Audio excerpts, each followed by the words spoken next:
என் பேர் தேவி. நான் அத்திப்பேட்டிலேருந்து வரேன். நாங்கள் கிட்டத்தட்ட ஒரு 5 வருஷமாக இந்த தூய்மை பணியாளர்கள் வேலை செஞ்சிட்ருக்கோம். இப்போ நாங்கள் வாடகை வீட்டில் தான் இருக்கிறோம். இப்போ ஐயா எங்களுக்கு சொந்த வீடு கொடுத்துருக்காரு. அதுவே எங்களுக்கு ரொம்ப சந்தோஷமாகவும் ரொம்ப மகிழ்ச்சியாகவும் இருக்குது. அவர் 100 வருஷம் நல்லா வாழணும்னு நாங்கள் வாழ்த்திக்கிறோம். இந்த காலை உணவு திட்டம் தூய்மை பணியாளருக்கு எந்த அளவுக்கு ஒரு பயனுள்ளதாகவும் ஆரோக்கியமாக இருக்கும்? கண்டிப்பாக ரொம்ப ஆரோக்கியமாக இருக்கும். நாங்களாம் ஒரு சில நேரத்தில் சாப்பிடவே மாட்டோம், சாப்பிடாம தான் வேலை செய்வோம்.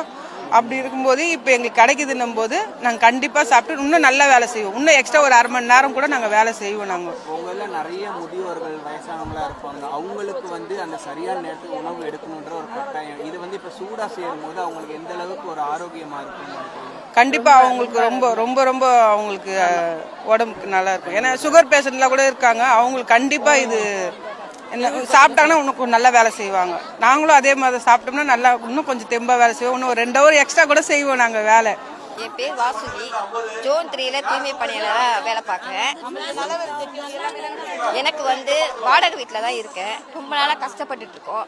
ஐயா எங்களுக்கு வீடு கொடுத்தது எங்களுக்கு ரொம்ப பெருமையாக இருக்குது. அதை விட முக்கியமானது உணவு.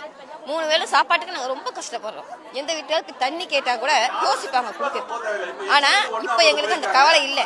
3 வேளையும் எங்களுக்கு நல்ல தரமான உணவும் கிடைக்கிது, இருக்க இடமும் இருக்கு. திரும்பவும் ஐயா தான் வரணுன்றது எங்களுடைய உறுதியான முடிவு.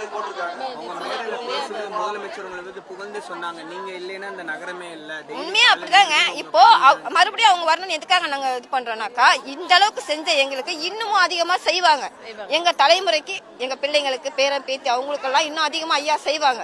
இவங்களுக்கு அப்புறம் ஐயாவுக்கு அப்புறம் வரணும்னா உதயநிதி ஸ்டாலின் ஐயா வரணும். அப்பாவுக்கு அடுத்து பிள்ளை, இவங்க எல்லாமே எங்களுக்கு தரவா செய்வாங்கன்ற நம்பிக்கை இருக்கு எங்களுக்கு. அதாவது போதுன்ற நிறைவான மனதோட நம்ம செய்யணும். அளவுக்கு அதிகமா ஆசைப்படக்கூடாது. பொதுவா நம்மளுக்கு என்ன கிடைக்கணுமோ அது கிடைக்குது, அதுவே போதும்னு நினைச்சுக்கணும். அளவுக்கு அதிகமா ஆசைப்படக்கூடாது. கண்டிப்பா நிறைவேற்றிருக்காங்க. கண்டிப்பா நிறைவேற்றிருக்காங்க. இது வரைக்குமே நாங்க வாடகை வீட்டுல வாங்குற சம்பளத்துல பாதியை தான் வாடகை கொடுத்துருக்கோம். பாதியை வச்சு பொம்பளை பிள்ளைங்களை கட்டி கொடுக்கும் ரொம்ப கஷ்டப்படுறோம். இப்போ எங்களுக்கு அந்த கவலை இல்லை. அந்த வாடகை படத்தை வச்சு எங்க பிள்ளைங்களுக்கு நாங்க செய்வோம்.